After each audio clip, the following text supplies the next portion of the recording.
नमस्कार। कैसे हैं आप? ठीक है। एक साल पहले कन्याकुमारी से कश्मीर तक हमने भारत जोड़ो यात्रा की। 4000 किलोमीटर, हजारों लोग एक साथ मिलकर चले। लक्ष्य भारत को जोड़ने का था। जो हिंसा फैलाई जा रही है, नफरत फैलाई जा रही है, उसके खिलाफ खड़े होने का था। यात्रा में से बहुत सुंदर नारा निकला, भीड़ में से आया, नफरत के बाजार में मोहब्बत की दुकान खोलनी है। और इस एक नारे से आप मेरी को राजनीति को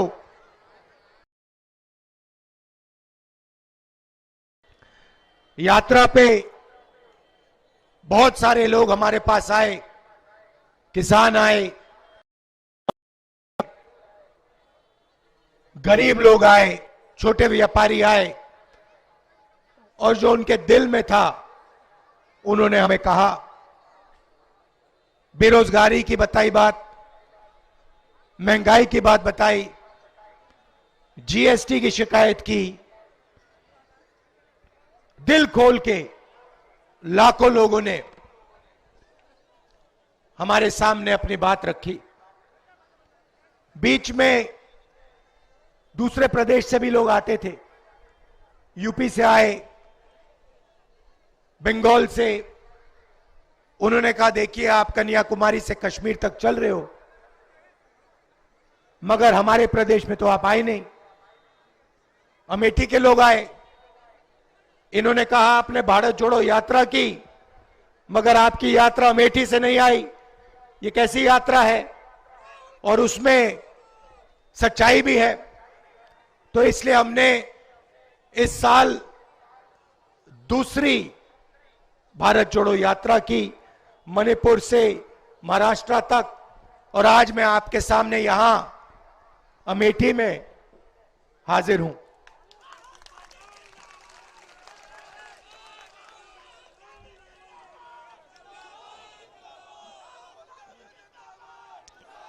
मणिपुर में आग लगी हुई है। मैं आपको मणिपुर के बारे में बताता हूं। वहां पे सरकार ने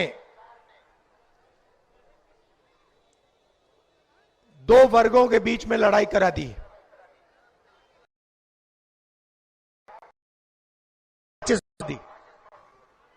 एक तरफ मेइतेई समाज, दूसरी तरफ कुकी समाज।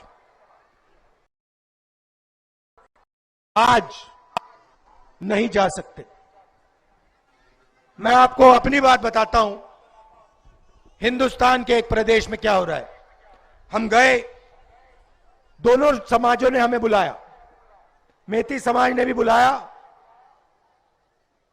कुकी समाज ने भी बुलाया। पहली बार मैंने अपने राजनीतिक जीवन में यह ऐसा देखा है। जब हम मेती समाज के, उनका हमें मैसेज आता है कि देखिए हम आपकी स्वागत कर रहे हैं, हमने आपको बुलाया है, आप आइए, भारत जोड़ो यात्रा में आप आए हैं, हम आपका स्वागत करते हैं। मगर अगर आपकी सिक्योरिटी में कोई भी कुकी समाज का व्यक्ति होगा, हम उसे गोली मार देंगे। तो कृपया करके आप कुकी समाज के लोगों को अपनी सिक्योरिटी से निकाल के, परे करके हमारे यहां आइए। मैं हैरान हो गया। हमने कुकी समाज के लोगों को सिक्योरिटी से निकाला, हम वहां गए, बहुत अच्छी तरह हमसे मिले, हजारों महिलाएं मिली, अपने दर्द के बारे में बताया, वहां लोग मारे गए, घर जलाए गए, और उसके बारे में बताया। उसके बाद हम कुकी समाज के यहां गए, वही बात कुकी समाज ने हमें कही। जैसे ही हम वहां पहुंचे, हमें कहते हैं देखिए, हम चाहते कि आप यहां आए, मगर मेते समाज का आपका कोई भी होगा सिक्योरिटी वाला, हम उसको गोली मार देंगे। तो कृपया करके मेती समाज के लोगों को आप निकालिए और फिर आइए। हमने मेती समाज के लोगों को निकाला, हम गए, हमारा वहां स्वागत हुआ, उन्होंने अपनी बात रखी, उन्होंने बात रखी और फिर हम वापस गए। मैं आपको ये क्यों बता रहा हूं? क्योंकि आज मणिपुर में हिंदुस्तान की सरकार का कंट्रोल ही नहीं है। हिंदुस्तान की सरकार अपने सिक्योरिटी में जिसको चाहती है नहीं भेज सकती है। सिविल वॉर हो रखा है, आग लगी हुई है वहां पे, 6-7 महीने से लोगों को गोली मारी जा रही है, और आज तक हिंदुस्तान के प्रधानमंत्री मणिपुर नहीं गए। आज तक जा नहीं सकते, यह हालत है। तो मणिपुर से हमने इसलिए शुरू किया, उसके बाद अरुणाचल, नागालैंड, उड़ीसा, बिहार, झारखंड, हम यूपी आए। कल मैंने देखा अपनी आंखों से वाराणसी में यूपी की सच्ची हालत।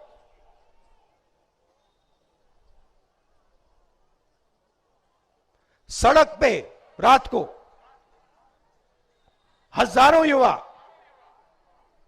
शराब पिए सड़क पे लेटे हुए, वाराणसी में बाजा चल रहा है,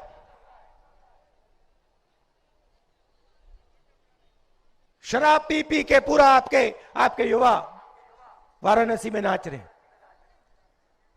और सुबह मेरे पास आते हैं, वो वाले नहीं, दूसरे युवा आते हैं, मेरे सामने ऐसा कागज पकड़, हमारी जिंदगी बर्बाद हो गई, पेपर लीक हो गया। एक पेपर ने एक के बाद एक, जो भी पेपर यहां होता है, पेपर लीक हो जाता है। मेरे पास रोता हुआ युवा आता है, कहता है राहुल जी, मैंने 5 लाख रुपए कोचिंग सेंटर को दिए, 5 लाख रुपए। मैंने सपना देखा था मुझे रोजगार मिलेगा रेलवे में। एग्जाम के दिन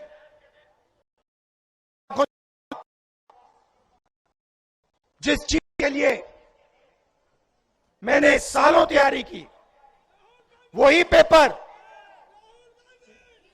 शांत रहिए, वही पेपर एग्जाम हॉल के सामने, एग्जाम हॉल से पहले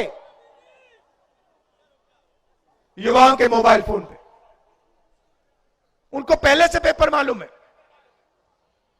100% नंबर ले जाएंगे। पढ़ाई 1 मिनट नहीं की, मगर जेब में पैसा है, इसलिए सरकारी रोजगार मिल जाएगा।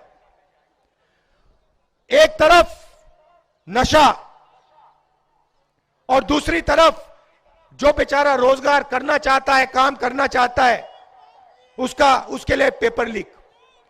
40 साल से सबसे ज्यादा बेरोजगारी आज उत्तर प्रदेश में है, 40 साल से ज्यादा। यहां पे किसी को रोजगार नहीं मिलेगा, नहीं मिल सकता। सच्चाई है, अच्छी लगे ना लगे, सच्चाई है आपकी।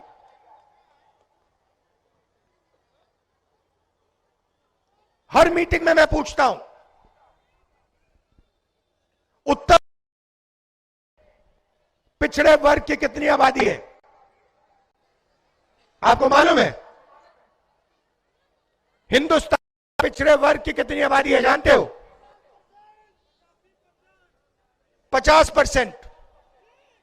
गिनती करो, 50% पिछड़े हैं, दलित कितने हैं? 15%। 50-15 कितना हुआ? 65। 8% आदिवासी हैं। 65 में 8 जोड़ो, कितने हुए? 73। 73% पिछड़े, दलित और आदिवासी। मैंने माइनॉरिटी की बात नहीं की अभी, उनके बारे में नहीं, वो 5% है। ठीक है। अब मैं आपसे पूछता हूं, हिंदुस्तान की सबसे बड़ी 200 कंपनियों में पिछड़ी जात, दलित और आदिवासी कितने मालिक हैं? एक नहीं है। एक नहीं है। मैनेजमेंट टीम में कितने? एक भी नहीं है। ये मीडिया के लोग खड़े हैं यहां पे, मीडिया में 73% के कितने लोग? एक भी नहीं। चलो प्राइवेट अस्पतालों की बात करते हैं, उनके मालिकों में 73% के कितने लोग? एक भी नहीं। चलो उसको छोड़ो, हाई कोर्ट में चलते हैं। 650 हाई कोर्ट के, उसमें 70% के कितने? 650 में से 100। चलो प्राइवेट अस्पतालों की बात करते हैं। वेदांता, एस्कॉर्ट्स, मेदांता, इनमें से आपके कितने मालिक? 0। बड़े बड़े अस्पतालों में जाओ, बड़े बड़े डॉक्टरों के नाम पढ़ो, उसमें से पिछड़े कितने, दलित कितने, आदिवासी कितने, बताओ? 0। एक नहीं। सरकार में जाओ, 90 अफसर दिल्ली की सरकार चलाते हैं, आईएएस अफसर हैं, बजट को वो बांटते हैं।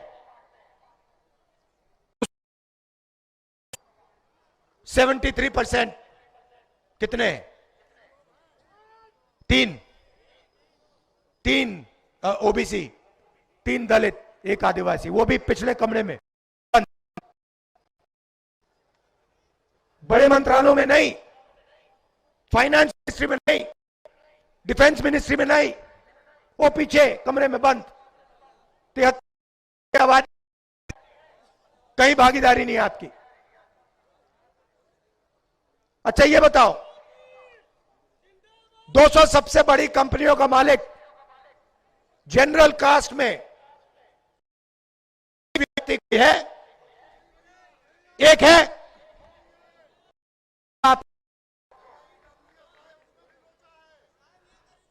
आपके नाम पता है कहां है? मैं आपको बताता हूं। आपके नाम जुडिशरी में नहीं मिलेंगे, आपके नाम मीडिया में मिलेंगे, आपके नाम प्राइवेट अस्पताल की कंपनियों में नहीं मिलेंगे, प्राइवेट कॉलेज में नहीं मिलेंगे। बड़ी बड़े ब्यूरोक्रेट्स हैं, कमाते हैं, वहां आपके लोग नहीं मिलेंगे। आपके लोग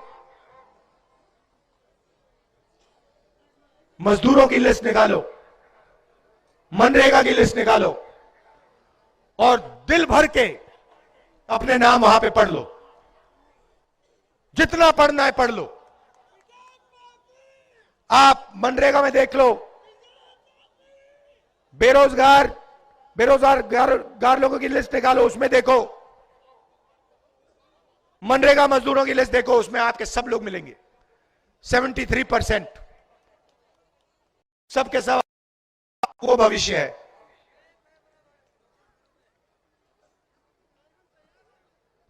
ये हो रहा है आपके साथ, ध्यान भटकाया जाता है आपका। कभी आपसे कहेंगे देखो भैया पाकिस्तान में क्या हो रहा है, भैया चाइना आ गया। कभी कहेंगे उधर देखो भैया अमिताभ बच्चन नाच रहा है, वो देखो भैया उसके साथ ऐश्वर्या राय नाच रही है। आप लोग इधर उधर देखोगे, ओ हाँ भैया वहां पे पाकिस्तान में बड़ा प्रॉब्लम, ओ भैया देखो चाइना में ये हो रहा है, ओ देखो भैया ऐश्वर्या राय नाच गई। मीडिया में आपको यही दिखेगा। 73% की मीडिया में बात नहीं होगी, मजदूरों की बात नहीं होगी, किसानों की बात नहीं होगी। और 24 आज का युवा नशे में, मैंने वहां देखा, बनारस में देखा, सड़क पे देखा, नहीं तो अगर शराब नहीं पी रहा तो फिर इस मोबाइल फोन पे 7-8 घंटा 7-8 घंटा भैया वीडियो देखता रहता है, वीडियो देखता रहता है, एक दूसरे को भेजता रहता है। भाई अंबानी का बेटा वीडियो नहीं देखता, अदानी का बेटा वीडियो नहीं देखता, अदानी का बेटा धन गिनता है, आप लोग वीडियो देखते हो। अब हिंदुस्तान के क्रिकेट को चला रहा है, उसने भैया क्रिकेट शॉट मारी कभी जिंदगी में? उसको बैट पकड़ना नहीं आता, वो क्रिकेट चला रहा है। यह सच्चाई है। तो मैंने कहा कि देखिए क्रांतिकारी कदम, सबकी गिनती करनी है। इस देश में गरीब जनरल कास्ट के कितने लोग हैं, उनके हाथों में कितना धन है, इस देश में पिछड़े लोग कितने हैं, कौन सी जात है, उनके पास कितना धन है, आदिवासियों के पास कितना धन है, दलितों के पास कितना धन है, मतलब जाति जनगणना। जैसे किसी को चोट लगती है, पहला काम, आज हमारा सिक्योरिटी वाला बेचारा गाड़ी के नीचे आ गया, उसका पैर नीचे आ गया, हमने पहला काम किया भैया जाके एक्सरे कराओ। पहला काम एक्सरे, मतलब जाति जनगणना। 2% के हाथ में देश का, आपको पता ही नहीं लग रहा। एयरपोर्ट छीन लिया आपके, पब्लिक सेक्टर यूनिट सब छीन लिए, इंफ्रास्ट्रक्चर आपका सब ले लिया, आपके स्कूल, आपके कॉलेजेस सब उठा के ले गए, आपके अस्पताल उठा के ले गए। 2% लोग हैं, 3% नहीं है। आपने राम देखा ना, धूमधाम से हुआ, देखा ना, उसमें आपने किसी दलित को देखा? आपकी राष्ट्रपति, हमारी राष्ट्रपति आदिवासी हैं, उनको अंदर नहीं आने दिया। उनका चेहरा देखा आपने? किसी वहां पे किसान का चेहरा देखा, मजदूर का देखा? पिछड़े वर्ग के आपने लोग देखे वहां पे? नहीं। अदानी देखा, उसके बच्चे देखे, अंबानी देखा, उसके बच्चे देखे, सारे बिजनेस वाले देखे, नरेंद्र मोदी देखे, अमिताभ बच्चन दिखा।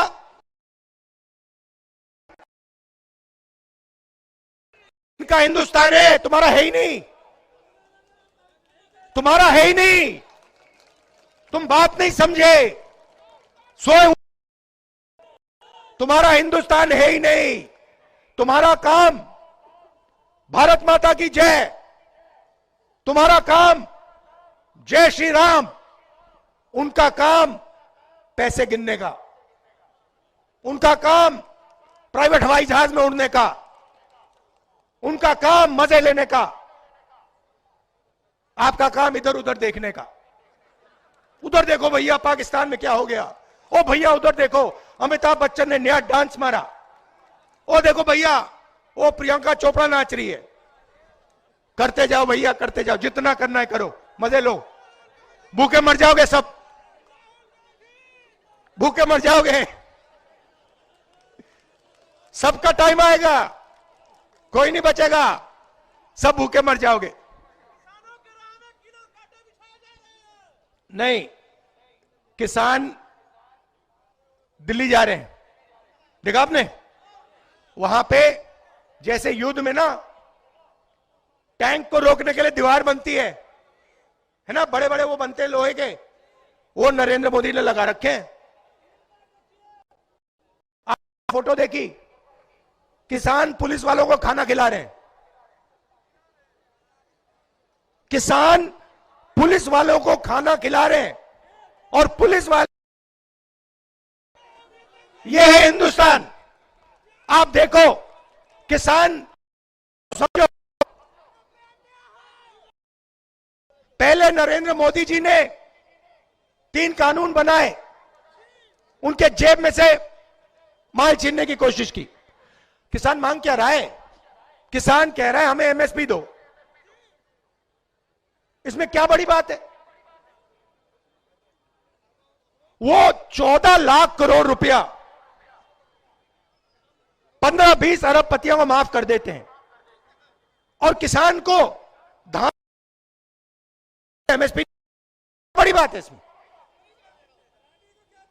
हमने मैनिफेस्टो में लिख दिया है, कांग्रेस पार्टी लीगल गारंटी किसान को एमएसपी देगी,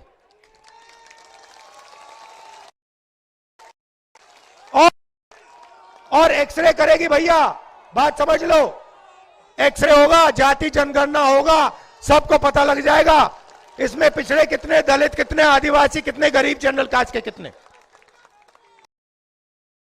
सवाल पूछ, आपको इधर उधर नहीं देखना, इधर उधर नहीं देखना। आपने सुबह एक सवाल पूछना है, ये सोने की चिड़िया है, इसने अंबानी को इतना पैसा, अदानी को इतना पैसा दिया, आज सुबह इसने मुझे कितना दिया, यही सवाल पूछना आपको, और कोई सवाल ही नहीं है।